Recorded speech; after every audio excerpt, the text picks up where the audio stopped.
Non, il tente de faire changer mon rêve en cauchemar. Mais actuellement, je ne marche pas. Mais dans mon esprit, je suis en train de marquer des pas. Bonjour, capture. Comment vous vous portez? La vie est belle. Donc, elle est belle pour nous, mais elle n'est pas belle pour ceux qui font tort à la liberté d'expression. Est-ce que vous n'aviez pas un tant soit peu imaginé le scénario selon lequel les voies seraient barricadées aujourd'hui? Cela faisait partie des possibilités qu'on avait envisagées. Mais bon, on s'est dit qu'à la dernière minute, le bon sens animerait certaines personnes et qu'il laisserait des citoyens comme nous exercer librement leurs droits. Est-ce à dire que ce matin, le bon sens n'a pas prévalu? Je ne pense pas. Je sais pas, les gens diront que c'est par mesure de sécurité, mais sécurité de qui? Moi, je me sens en sécurité quand je suis sur le territoire national.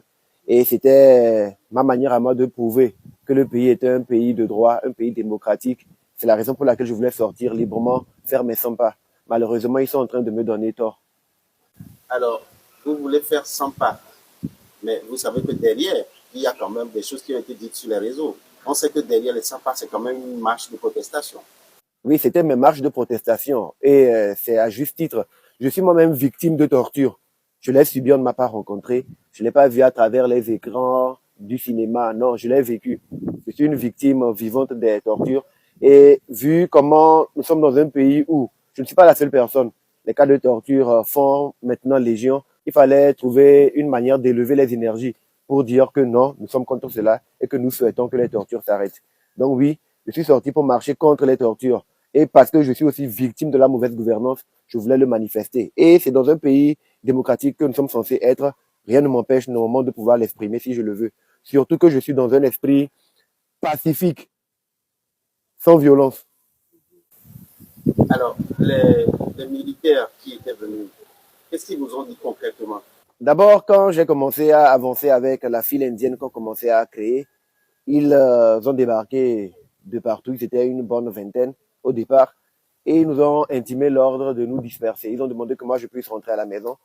Et que toutes les personnes qui n'étaient pas dans le quartier, qui pouvaient regagner leur quartier, qui pouvaient rentrer chez eux. Mais bon, avec la bravoure qui animait les personnes qui étaient actuellement derrière moi, elles n'ont pas voulu céder à l'intimidation. Nous avons décidé de rester devant chez moi, à la devanture. Là, ils ont débarqué en plus grand nombre pour nous intimer l'ordre de rentrer à la maison et que ceux qui n'avaient rien à faire ici devaient rentrer chez eux. Mais bon, c'est sans compter la détermination de ceux que vous voyez. Les autres sont partis. Il y en avait d'autres qui nous attendaient sur d'autres allées qui n'ont pas pu venir. Mais bon, nous sommes engagés à voir notre pays changer et nous ferons ce qu'il faut. J'ai eu à les expliquer que je suis un citoyen togolais, que je voulais me rendre à l'hôpital. Ils n'ont pas voulu me laisser vaquer librement vers ma destination. Et ils insistaient que je rentre à la maison. Mais là, je disais non, que j'étais devant chez moi et que j'étais libre d'y être. Donc, ils insistaient, ils mettaient la pression. Et mon papa est sorti, il s'est présenté. Il avait dit voilà, il a décliné son identité. Il a dit voilà qu'il était chez lui. Mais je ne sais pas si l'information a eu de l'effet sur eux. Parce qu'un des éléments a replié, il a parlé à son chef. Et comme moi, je l'ai filmé, ils sont revenus prendre mon portable. Mais bon, quelques temps après, ils sont venus me le rendre en demandant que je puisse supprimer les images que j'avais filmées. J'ai supprimé les images, ils m'ont rendu mon portable. Donc bon, les échanges, c'est juste la présentation de mon papa. Et après, bon, ils se sont repliés, ils sont encore restés dans les différents points. Alors, quel serait l'après? Bon, pour le moment, nous ne sommes pas encore à l'après-midi. Nous sommes toujours dans la matinée. On essaie de voir si d'ici 9h, 10h, les dispositifs seraient élevés parce que je tiens à faire ma marche. J'ai les pieds engourdis. C'est très important. Ici, là, on verra ce qui se fera. On donnera une communication dans l'après-midi s'il le faut. Vu que vous aviez un temps soit peu imaginé qu'il se pourrait que le bon sens ne soit pas au rendez-vous, pourquoi vous n'aviez peut-être pas dormi ailleurs et puis fait votre marche tranquillement? Parce que c'était quand même prévisible qu'on viendrait boucler ici. Ça faisait partie des possibilités. Mais sachant que le service de renseignement était très, très, très avancé, même si je me mettais à un autre point, hors que mon domicile, pour activer une marche, ils auraient eu des arguments de dire que je voulais troubler l'ordre public. En tant que citoyen, quand on a envie de faire sa marche, on n'est pas obligé d'aller se cacher dans la maison de quelqu'un ou se réfugier dans un hôtel avant. Non, je n'ai pas senti le besoin de partir d'un autre point que de chez moi parce que je suis dans la légalité. Mais bon, deux têtes valent mieux qu'une, ou bien on dit un pied qui glisse apprend beaucoup aux autres. Heureusement que sur le calendrier, le 30 n'est pas une date figée. Il y aura beaucoup d'autres dates. Et prochainement, on saura comment prendre des dispositifs pour exercer pleinement notre droit. Alors, quand vous dites ça, la prochaine fois, vous allez faire quoi? Vous allez dormir en dehors de la maison pour éviter qu'on vous bloque à nouveau? Je n'ai pas besoin de leur dire d'avance ce qui se passera pour qu'ils anticipent. Mais bon, on va travailler sur l'effet de surprise. Mais je pense que rien ne nous empêchera d'exercer notre droit le plus fondamental. Est-ce que ce qui se passe aujourd'hui, est-ce que c'est ce dont vous aviez rêvé? C'est ça votre rêve? Non, ça, ce n'était pas ça mon rêve. Mais je pense que le rêve, j'ai vu le 30 août, c'était le début d'un total changement. Depuis que je suis au Togo, j'ai souvent vu, j'ai souvent lu des gens dire être victimes de brimades. J'ai subi la torture. J'ai vu des gens dire qu'ils ont été plusieurs fois empêchés de manifester. Je ne l'ai jamais vécu. C'est ma première expérience et je pense que je vais travailler avec. Est-ce que votre rêve serait en train de devenir un cauchemar? Non, il tente de faire changer mon rêve en cauchemar. Mais actuellement, je ne marche pas. Mais dans mon esprit, je suis en train de marquer des pas. Et dans l'esprit de tous les Togolais actuellement qui sont chez eux, tous ces Togolais à qui on empêche de marcher, je sais que dans leur cœur, dans leur esprit, ils sont en train d'effectuer cette marche. La marche vers le changement est irréversible. Elle a déjà commencé depuis longtemps. Et ce ne sont pas des escouades de gendarmes qui nous empêchent physiquement de sortir, qui pourront brigader ou mettre des barrières à notre esprit, à nos pensées. Est-ce que vous avez un mot particulier à l'endroit des gens qui nous suivent en ce moment? Je dirais juste courage pour gravir une montagne. Le chemin est parfois semé d'embûches, mais ce ne sont pas les obstacles plutôt qui devraient nous empêcher de continuer notre ascension et d'aller vers nos objectifs. Soyons des braves et nous arriverons au bout.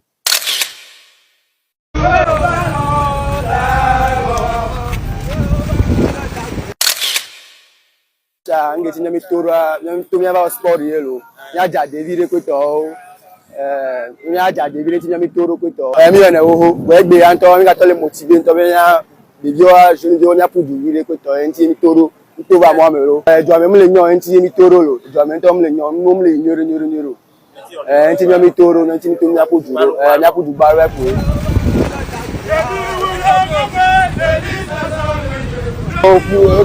comme le bénissa média, je vais à donner un focus mon dire pour toi dois pour so fiata. Le pour du chaque samedi. Ok.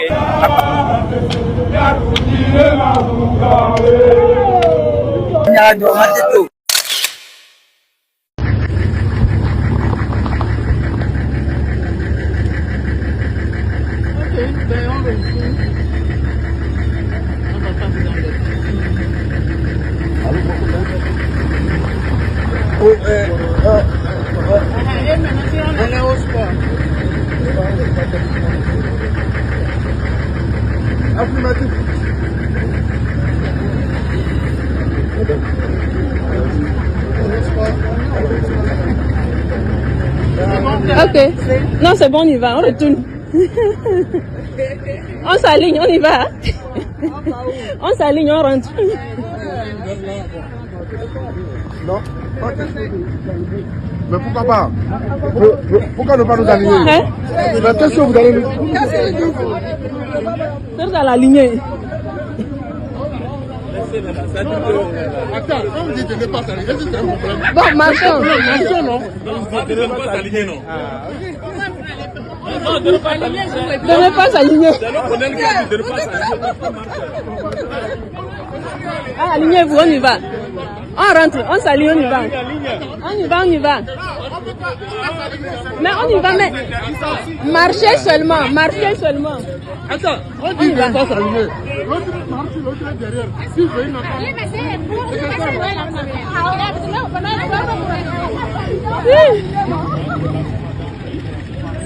On était prêts à faire la marche ce matin, mais on a été bloqués par les soldats à l'entrée. Bonjour. C'est la première fois qu'on vous voit en t-shirt rouge un samedi matin. Qu'est-ce qui n'a pas marché? Non, on était prêts à faire la marche ce matin, mais on a été bloqués par les soldats à l'entrée. Vous étiez sur le point de marcher? Oui. Vous voulez marcher pourquoi? Pour soutenir mon mari et revendiquer ce qui ne va pas dans le pays. J'ai pris ma béquille ce matin pour faire la marche sportive. Tout simplement? Oui, et pour réclamer en suivant mon fils pour réclamer ce que le peuple réclame, sa libération et tout ce qui ne va pas dans le pays. Les coupures d'Internet, les haussements de prix d'électricité, le prix sur les cahiers et tout ce qui nous empêche de vivre, la faim. La faim. On a servi ce pays, mais aujourd'hui on meurt de faim. On meurt de faim. Et on ne peut pas parler. On nous a pris la parole. On nous empêche de parler. Oui. Maintenant, je suis sortie, je marchais librement pour aller vers la route. Voilà, on me bloque. Par l'arrière, je dis, bon, je n'ai pas l'habitude de passer par l'arrière. Je passe à l'avant. J'avais vu que 3 soldats. J'ai dit non, ils sont là pour ma protection. J'avançais quand j'ai vu 2 véhicules s'arrêter avec plein de personnes. Je regarde, ce sont des véhicules militaires. Et ils ont déversé les gens. Ils sont arrivés, ils nous ont poussés comme des bœufs. Et ils nous ont fait rentrer chez nous en gâtant le portail. On forçait, on a gâté le portail. Vous pouvez vous-même voir. Et voilà. Je suis rentrée à la maison et ils m'ont suivi jusqu'à la maison. Interpeller mon fils, prendre son portable. Ils sont rentrés dans le véhicule, je ne sais pas quelle mouche les a piqués. Ils sont revenus, ils ont demandé à mon fils, supprime tout ce que tu as fait et on te donne ton portable. Il a supprimé et on lui a tendu son portable. Ils sont partis, ils nous disent qu'on n'a pas droit de sortir. Qu'on ne doit pas sortir. La marche nationale, le sport national, je suis citoyenne togolaise et je dois marcher pour ma santé parce que eux tous savent que je suis malade. Voilà. Il y a des Togolais à part entière et des Togolais entièrement à part. C'est ce que j'ai dit. Mais je suis devant mon portail présentement. Le portail gâté. Qui va me le réparer n'ayant pas de moyens? C'est ça. Je suis fatiguée. Je suis fatiguée. Je suis fatiguée. Oui. Ouais.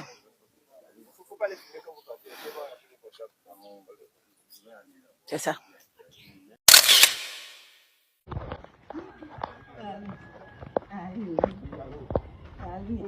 C'est juste pour une petite promenade. Ouais, c'est vrai. C'est la marche nationale. En plus, c'est le sport aussi. Une promenade. Nous sommes là plus sport. Agouin, oui. Il faut dire que tu vas au carrefour d'Agouin toute la